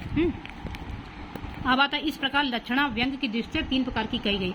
अब इस प्रकार की लक्षणा तदेशाम तद एशाम कथिता त्रिधा। तद एशाम, एशाम माने ये जो लक्षणा व्यंग की दृष्टि से 3 प्रकार की कही गई है। ये तो प्रयोजन की दृष्टि से थी 2, ये प्रयोजन की दृष्टि से। ये अब लक्षण व्यंग की दृष्टि से किस प्रकार की कही गई? 3 गई, गूढ़, अगूढ़ और अव्यंग। क्या कही गई? गूढ़ नहीं, अव्यंग, गूढ़, अगूढ़, ये 3 प्रकार की कही गई है। तो इसमें सबसे पहले उस लक्षणा का आश्रयभूत लाक्षणिक कहलाता है। तद भू लक्षणिक, उस लक्षणा का आश्रयभूत लाक्षणिक कहलाता है। तद भू का मतलब लक्षणा का आश्रय, तद भू यहाँ पे जो आया इसका मतलब लक्षणा का आश्रय। ठीक है, तो उस व्यंग प्रयोजन के विषय में जो पहले चला गया है, उस व्यंजन प्रयोजन के विषय में लाक्षणिक शब्द के लक्षणा से भिन्न है, वो व्यंजनात्मक व्यापार है। जो व्यंग रूप प्रयोजन के विषय में व्यंजना व्यापार होता है। प्रयोजन के विषय में क्या होता है? व्यंजना व्यापार होता है। तत्र माने उस जो बीत गया प्रयोजन व्यंग, जो प्रयोजन व्यंग बीत गया है उसमें व्यंजना व्यापार होता है। ठीक है, अब आता है व्यंजना व्यापार क्यों होता है? व्यंजना व्यापार क्यों होता है इस बारे में बताते हैं मम्मट कि यस्य प्रतीतिम अधातुम लक्षणा समुपासते फले शब्देक गम्ये अत्र व्यंजना अपरा क्रिया। यानी जिस प्रयोजन की प्रतीति कराने के लिए हैं और लक्षणा आदि लाक्षणिक शब्द करना उचित नहीं है, यानी उसका सहारा लिया जाता है। केवल शब्द से गम्य उस फल के विषय में व्यंजना के अतिरिक्त और कोई व्यापार हो ही नहीं सकता। प्रयोजन प्रतिपाद्य विषया यत लक्षणा शब्द प्रयोग तत्र, यानी प्रयोजन विषय का प्रतिपादन करने की इच्छा से लक्षणा से लाक्षणिक शब्द का प्रयोग होता है और वहाँ अन्य किसी से उस प्रयोजन अर्थ की प्रतीति नहीं होती, उस प्रयोजन अर्थ की वहाँ पे किसी से प्रतीति नहीं होती। यानी अन्य अस्ति इति अपि तस्मादेव शब्दात प्रतीति नहीं हो सकती, बल्कि अपितु उसी शब्द से होती है। अर्थात उसमें व्यंजना के अतिरिक्त कोई व्यापार नहीं होता, उसमें न च व्यंजना आदृत अन्य व्यापार, व्यंजना से कोई व्यापार नहीं होता है। इस बात को स्पष्ट करने के लिए कह रहे हैं कि संकेत ग्रह नहीं है, न अभिधा समयाभास। समयाभास माने संकेत ग्रह नहीं है, इसलिए अभिधा नहीं है। गंगायाम घोषा में पावनत्व आदि में तट की प्रतीति हो रही, तो अभिधा से उसका ज्ञान नहीं हो सकता। अब हेतु अभाव लादा, लक्षणा भी नहीं है, इसलिए हेतु के अभाव न होने से लक्षणा भी नहीं है। मुख्यार्थवाद आदि 3 हेतु कौन है? एक है मुख्यार्थवाद, मुख्यार्थ से संबंध रूढ़ी प्रयोजन है ये। अब क्या कह रहे हैं? अब कह रहे हैं अगली कारिका में कहते हैं लक्ष्यम न मुख्यम, ना लक्ष्य है ना मुख्य है, ना तो यहाँ क्या कह रहे हैं? लक्ष्यार्थ मुख्य अर्थ नहीं है, ना तो यहाँ पे उसका बाद हो रहा है और ना ही वो फल के साथ उसका संबंध है और ना ही यहाँ तो कोई प्रयोजन है और ना ही यहाँ पे कोई स्खलित गति है ना। तो बिना प्रयोजन के प्रतिपादन में असमर्थ मुख्यार्थ का बाद आदि के बाद भी प्रयोजन के प्रतिपादन में समर्थ है। यानी न लक्ष्य में न मुख्य में है और न बाधो न फलो न फलेन यो न प्रयोजन, न चाहे यहाँ पे स्खलित गति भी नहीं है, तो भाई प्रयोजन क्यों माने, है ना। कुल मिला के कहें तो प्रयोजन के प्रतिपादन में समर्थ है। अब आता है जैसे गंगा या शब्द में यहाँ जल प्रवाह अर्थ में बाधित होता है, तट का बोध कराता है। उसी तट का क्या कहे, उस तट बाधित होने पर प्रयोजन से लक्ष्यार्थ घोषित होता है। तट का मुख्य अर्थ है गंगा शब्द के लक्षणी पावन आदि के साथ संबंध भी है। तो ये चीज़ है। तो अगर क्या कहते हैं कि इसलिए मुख्यार्थ का लक्ष्यार्थ के साथ संबंध लक्षणा का दूसरा हेतु है। और यहाँ पे अभाव, यहाँ पे क्या कह रहे हैं? अभाव, यहाँ पे क्या कह रहे हैं? अभाव खंडित होता है और न प्रयोजन लक्ष्यार्थ मानने में कोई प्रयोजन नहीं है। अगर ज़्यादा करेंगे इस प्रकार अनवस्था दोष आ जाएगा, यानी मूल का नाश हो जाएगा। यदि इस प्रकार प्रयोजन लक्षित होता है, क्या है? एवं प्रयोजनम लक्ष्यते, यदि इस प्रकार प्रयोजन लक्षित होता है तो इस प्रकार क्या होगा? प्रस्तुत अर्थ की प्रतीति में बाधा होगी। तो तदापि प्रस्तुत अर्थ की प्रतीति में तदापि प्रयोजन अंतर अर्थ प्रकृति रीति इति प्रतीति में अर्थ की प्रतीति में बाधा डालने वाली अनवस्था दोष होगी, बाधा डालने वाली अनवस्था दोष होगी। अब कह रहे हैं, क्या कह रहे हैं कि ननु पावनत्व आदि तद लक्ष्यते। कह रहे हैं पूर्व पक्ष कहता है कि अच्छा पावन आदि से धर्म से युक्त तट उपस्थित होता है, गंगा के ऊपर तट घोष है, इससे अधिक अर्थ की प्रतीति प्रयोजन है। इस प्रकार विशिष्ट लक्षणा हो सकती है। तब व्यंजना से क्या लाभ है? तो व्यंजना वृत्ति का मानना व्यर्थ है, तो सूत्र में कहते हैं कि प्रयोजन सहित और लक्ष्यार्थ मानना संगत नहीं है। प्रयोजन सहित और लक्ष्यार्थ मानना संगत नहीं है, लक्ष्यार्थ मानना उचित नहीं है। अब कहते हैं ज्ञान का विषय अलग है और फल उदाहरणतम, यानी कि क्या कह रहे हैं, अब ये कह रहे हैं कि ज्ञान का विषय अलग है और फल मत में अनुव्यवसाय और मीमांसक के मत में ज्ञातता अलग है। मतलब ज्ञान का विषय अलग है, फल अलग है। तो जैसे जैसे कह रहे प्रत्यक्ष आदि नील आदि हैं, प्रत्यक्ष आदि नील आदि हैं, तो फल अनुव्यवसाय है। फल कैसा है? अनुव्यवसाय है। तो इस प्रकार विशिष्ट में भी लक्षणा नहीं हो सकती, तो विशेषम न लक्षित, तो विशिष्ट में भी लक्षणा नहीं हो सकती। अब कहते हैं लक्षित अर्थ में विशेष हो सकते हैं। अब ये कहते हैं कि विशेष लक्षित, लक्षित अर्थ में विशेष हो सकते हैं। कहते हैं कि तट आदि जो पावनत्व आदि जो विशेष हैं वे, जैसे अभिधा, तात्पर्य, लक्षणा आदि व्यापार से जो गम्य है, व्यंजना, ध्वनन, द्योतन आदि शब्दों से वह अवश्य मानना चाहिए। इस प्रकार लक्षणा मूला व्यंजना का वर्णन समाप्त हुआ। ठीक, अब आती है अभिधा, अब आता है अभिधा मूला। इसी दूसरे उल्लास में अभिधा मूला है। तो अभिधा मूला के बारे में, व्यंजना के बारे में बता रहे हैं। 2 प्रकार के, शाब्दी आरती बताया था, व्यंजना शाब्दी आरती। अब शाब्दी में ही जो अभिधा मूला आती है ये होती है 14 कारण भर्तृहरि ने माने हैं। कौन? संधि, सासावी, आ उपरली देखा पे, संयोग, विप्रयोग, सहचर्य, विरोधिता, अर्थ, प्रकरण, लिंग, शब्द से सन्निधि, सामर्थ्य, औचित्य, देश, कालो, व्यक्ति, स्वर आदि ये यानी कि कहते हैं संयोग आदि के द्वारा अनेकार्थ से शब्दों के वाचकत्व नियंत्रित हो जाने पर अवाच्य अर्थ की जो प्रतीति होती है वही व्यंजना व्यापार क्या कहलाता है? अभिधा मूला व्यंजना व्यापार कहा जाता है? यानी शब्द के अर्थों का निर्णय न होने पर विशेष अर्थ में निर्णय जो कराया जाता है व्यंजना व्यापार। जैसे ससंग चक्रो हरि, असंग चक्रो हरि इति अच्युते। अब आता है राम लक्ष्मण इति दाशरथ और सहचर्य, राम अर्जुन इति तया विरोधिता, भार्गव कार्त वीर्यो विरोधिता, स्थाणुम भज भवच्छिदे हरे, सर्वजनाति देवा इति युष्मद अर्थे, कुपितो मकर ध्वजा इति कामे, देव से पूरा रहते इति शंभो, मधुना मत्ता सामर्थ, कोकिला इति बसंते, पातु वो दैता मुखम सम्मुख, भारतस्ते परमेश्वरः इति राजधानी वशाल देशद्राज, चित्रभानु विभाति इति दिन, रवो रात्रो वहने, और मित्र भांति इति सुहृद, और मित्रो भांति इति रवि है, इंद्र शत्रु इत्यादि वेद एव काव्यो सरो विशेष प्रतीतिकृत, एव काव्यो सरो विशेषकृत। यानी ये क्या होगा? यानी कि काव्य में नहीं, यानी कि इंद्र शत्रु आदि वेद में स्वर का अर्थ विशेष बोधक होता है, काव्य में नहीं। ठीक है, अब आता है आदि। तो यहाँ पे जो आदि पद, संकेत ग्रह का नियामक, यहाँ पे जो आदि पद आया है इस कारिका में, तो इसका मतलब क्या है? एत मात्र स्तनिका एवन मात्र अभ्यास अच्छी पात्राभ्याम एवन अवस्था एतवान दिवसाय इति संस्कृतम। यानी इतने बड़े स्तनों वाली, इतनी बड़ी आंखों वाली, इतने दिनों में ऐसी हो गई, इतनी अभिनय से इस प्रकार संयोग आदि के द्वारा अन्य अर्थ के बोधक के निवारण हो जाने पर अनेकार्थ जो दूसरे का अर्थ का प्रतिपादन करते हैं वो अभिधा नहीं हो सकती और उसका नियंत्रण हो चुका है। मुख्यार्थ बाद आदि के न होने पर भी लक्षणा भी नहीं हो सकती, अपितु अंजन अर्थात व्यंजना व्यापार ही होता है। अंजन अर्थात व्यंजना व्यापार ही होता है। अब क्या कह रहे हैं कि जैसे व्यंजना व्यापार का ये उदाहरण जैसे बता रहे हैं कि सुंदर क्या है? भात्र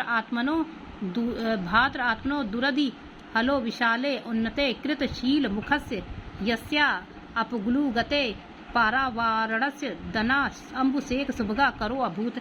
जैसे भद्र जाति वाले जिसके सिर के ऊपर चढ़ाई करनी होती है, जिसकी पीठ हड्डी बहुत अधिक विशाल और उन्नत है, जिसकी गति धीर है, जिसने बहुत ब्रह्मों का संग्रह कर लिया है, उत्तम हाथी सूढ़ मद जल बहने से सुंदर मालूम प्रतीत होता है। तो ये है। तो शाब्दी व्यंजना में मतलब इसमें कुछ पता नहीं चल पा रहा है। यानी इस प्रकार राजा परक जो अर्थ हो जाने पर हाथी परक अर्थ इस प्रकार की प्रतीति होता है। ये संकेत की नियामकता कही जा सकती है। इसमें संकेत की नियामकता कही जा सकती है। अब आता उस व्यंजना व्यापार से युक्त व्यंजक जो होता है वही शब्द कहलाता है। व्यंजना व्यापार से युक्त जो व्यंजक होता है तद माने उस व्यंजना व्यापार से युक्त व्यंजना युक्त व्यंजक जो होता है शब्द कहलाता है। अब आता है और वह दूसरे अर्थों के योग से उस प्रकार का होता है, उस प्रकार का सहकारी रूप से व्यंजक होता है, और वह दूसरे अर्थ के योग से उस प्रकार का होता है, इसलिए सात सहकारी अर्थ भी व्यंजक होता है। इसलिए सात सहकारी अर्थ भी व्यंजक होता है। सहकारी अर्थ भी क्या होता है, और क्योंकि वह दूसरे अर्थों से उस प्रकार का होता है, उसके सहकारी अर्थ भी कैसे होते हैं, व्यंजक होते हैं। आरती व्यंजना तो बता ही चुके थे तीसरे में। अब आ रहा ध्वनि, तो ध्वनि के बारे में बताते हैं क्या, यद्यपि शब्दार्थयो दोष गुण स्वरूप अभिधि से तथापि धर्मीण प्रदर्शित है धर्माणाम हेय उपादेयता ज्ञातम इति प्रथम वाक्य भेदा।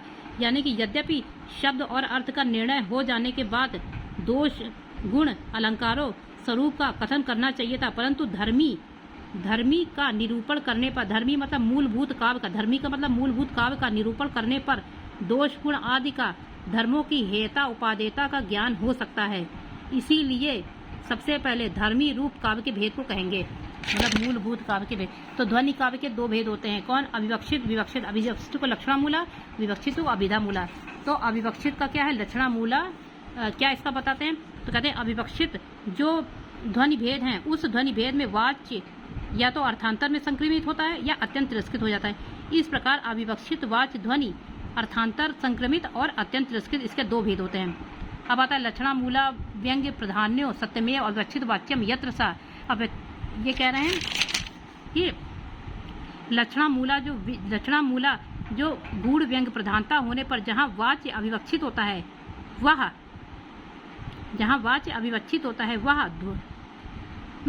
वह उसी पहले प्रथमांत का आक्षेप कर लेता है।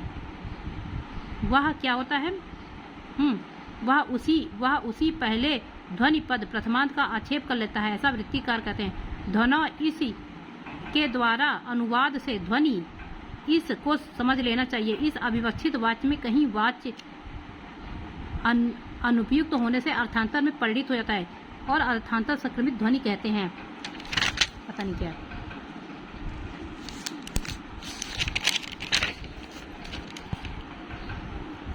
फिर से करो। क्या कह रहे हैं कि अविवक्षित वाच्य का दूसरा उदाहरण लक्षणामूला, क्या कहते हैं कि लक्षणामूला बताया। लक्षणामूला गूढ़ व्यंग्य की प्रधानता होने पर जहाँ वाच्य अविवक्षित होता है अर्थात अविवक्षित वाच्य ध्वनि भेद कहलाता है। यद्यपि कारिका में अविवक्षित वाच्य ध्वनि ही इस प्रकार विशेषभूत प्रथमांत ध्वनि का पद का प्रयोग नहीं किया गया है, अपितु उसी का ध्वनोपद यानी सप्तम्यंत रूप प्रयोग किया गया है। उसी से ध्वनि इस प्रथमांत पद को आक्षेप कर लेना चाहिए, ऐसा वृत्तिकार कहते हैं। ध्वनो इस पद के द्वारा पूर्व कथित ध्वनि के अनुवाद से ध्वनि ही इस को समझना चाहिए। अविवक्षित में कहीं भी वाच्य और अनुपयुक्त होने से अर्थांतर में परिणित हो जाता है और अर्थांतर संक्रमित वाच्य ध्वनि कहलाता है, कहते हैं। अब आता है लक्षणा अविवक्षित। ये कहते हैं कि मैं ये क्या कहते हैं, उसका उदाहरण क्या है, त्वास्मि वच्मि। ये क्या है, लक्षणा अविवक्षित वाच्य का उदाहरण क्या, त्वास्मि वच्मि। अर्थांतर संक्रमित का उदाहरण त्वास्मि वच्मि विदुषाम समवायो तिष्ठति आत्मीया मति। यानी तुमसे कहता हूँ कि यहाँ विद्वानों का समुदाय है, इसलिए अपनी बुद्धि को ठीक करके बैठना।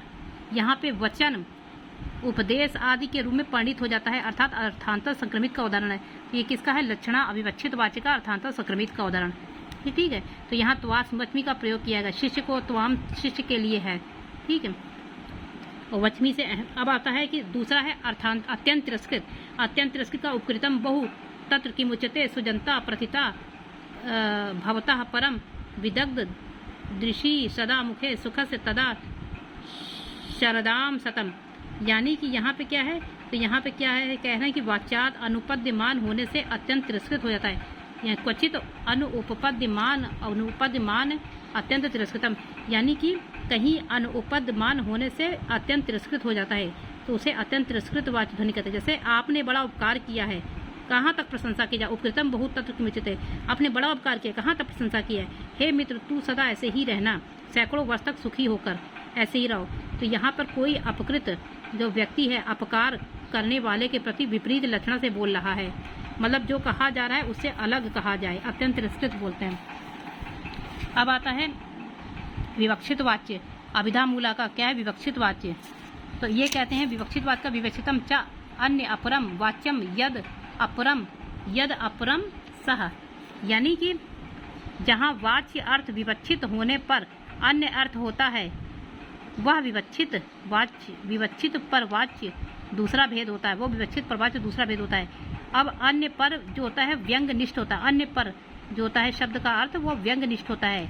और वह क्या होता है कि को अपि असंलक्ष्य संलक्ष्य क्रम, वह मतलब एक कोई असंलक्ष्य क्रम अलक्ष्य क्रम होता है और दूसरा संलक्ष्य क्रम व्यंग होता है। संलक्ष्य माने जहाँ क्रम दिखाई दे, असंलक्ष्य माने जहाँ नहीं। ठीक है, अब आता है अभिधा मूला के असंलक्ष्य क्रम संलक्ष्य क्रम दो भेद किए, और असंलक्ष्य क्रम व्यंग ध्वनि को रस आदि ध्वनि, असंलक्ष्य क्रम को रस आदि ध्वनि व्यंग ध्वनि भी कहते हैं। ठीक है, तो कहते हैं अलक्ष्यम इति यानी अलक्ष्य यानी क्रम व्यंग। इससे सूचित होता है कि विभाव आदि से रस अभिव्यक्त होता है, इसलिए क्रम तो है परंतु शीघ्रता के कारण अनुभव नहीं होता है। क्रम तो है लेकिन शीघ्रता के कारण अनुभव, यानी विभाव आदि रस हैं। ठीक है, अब आता है अब क्या कहते हैं रस भाव, रसाभाव, भावाभास, ये तो चार हैं, ये अलंकार हैं। रस भाव, रसाभास, भाव शांति, रस भाव तदाभास, भाव शांति, ये ये क्या है, ये अलंकार हैं। यानी रस भाव तदाभास और भाव शांति आदि ये क्या है, ये अलक्ष्य क्रम है। यानी अलंकार होने से रसवद है, ध्वनि प्रधान है, अलंकार होने से रसवद है, अर्थात रसवद, प्रेय, ऊर्जस्व, समाहित, ये चार अलंकारों से भिन्न है।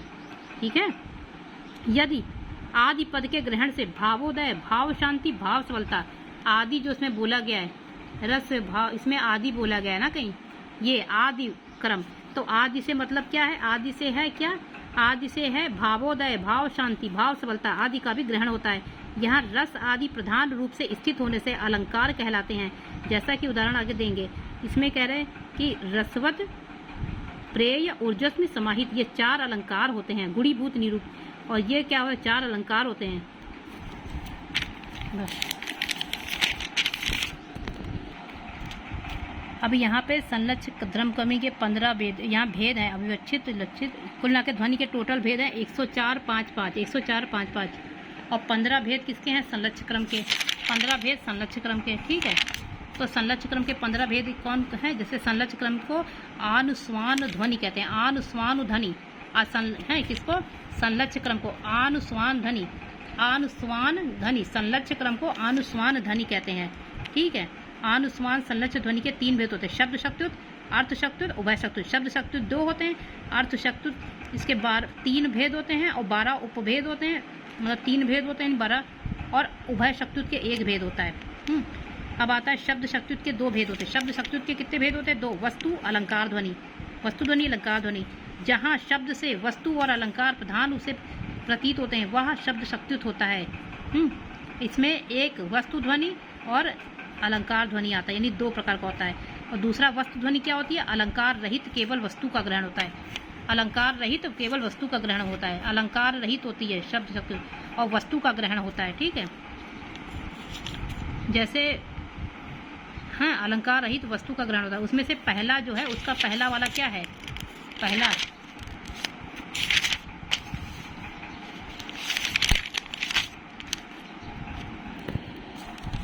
अब अर्थ शक्तुत के कितने हैं, 12। अर्थ शक्तुत के 12 भेद हैं। अर्थ शक्तुत के स्वतः संभावी, कभी प्रौढ़ोक्ति सिद्ध और कभी निबद्ध, ये 3 भेद होते हैं। इसके अलावा वस्तु और अलंकार से कितने, 6 यानी 12 होते हैं। वस्तु के भी 6, अलंकार के भी 6, टोटल ये 12 होते हैं। ठीक है, तो अब आता उभय शक्तुत। तो उभय शक्तुत का बता रहे हैं कि शब्द और अर्थ की शक्ति से उभय शक्तुत 1 भेद होता है, शब्द और अर्थ की शक्ति से उभय शक्तुत 1 भेद होता है। इसका उदाहरण क्या बता रहे हैं, अतन चंद्रा भारणा, समी दीपित मंथता, तारक तारतला श्यामा सादंद करोति, अत्र उपमा व्यंग। जैसे क्या करें, मेघ आदि के आचरण से चमकते हुए चंद्रमा से विभूषित हैं, श्याम आदि श्लिष्ट हैं। उस के 2 अर्थ हैं, एक रात्रि है, दूसरा 16 वर्षीय नायिका। एक दूसरे के पक्ष में उज्जवल आकार वाले सिर के आभूषण को धारण करने वाली श्यामा अर्थात 16 वर्षीय जो बालिका है, नायिका है, किसको आनंदित नहीं करती है। तो यहाँ पे जो विशेषण के साथ जो श्यामा रात्रि के समान जो विशेषण, उक्त विशेषण वाली 16 वर्षीय नायिका के साथ यहाँ उपमा अलंकार व्यंग हो रहा है। इस प्रकार ध्वनि के 18 भेद हो जाते हैं। इस प्रकार ध्वनि भेदाः अष्टादश तत्, तत् माने उस ध्वनि के 18 भेद हो जाते हैं। और रस आदि नाम मंतव्य त्वाद भेदो एको ही गंते, लेकिन अचरस के बहुत सारे भेद होने से ध्वनि के 18 ही भेद कैसे हो सकते हैं। इस शंका के समाधान के लिए कहते हैं कि रस आदि के अनंत होने से केवल एक ही भेद गिना जाता है। ठीक है, इसका विस्तार नहीं किया जा सकता। इस प्रकार कहते हैं कि ध्वनि भेदः तत्, यानी इस प्रकार ध्वनि काव्य के 51 भेद होते हैं। इस प्रकार ध्वनि काव्य के 51 भेद होते हैं। तो ये वाला शरेश युग खेंदवा 104-5-5, टोटल भेद 104-5-5 होते हैं। 104 यानी इस प्रकार काव्य प्रकाश के साथ ध्वनि के टोटल मिला के भेद होते हैं 104-5-5, यानी शरेश युग खेंदवा, शरेश युग खेंदवा।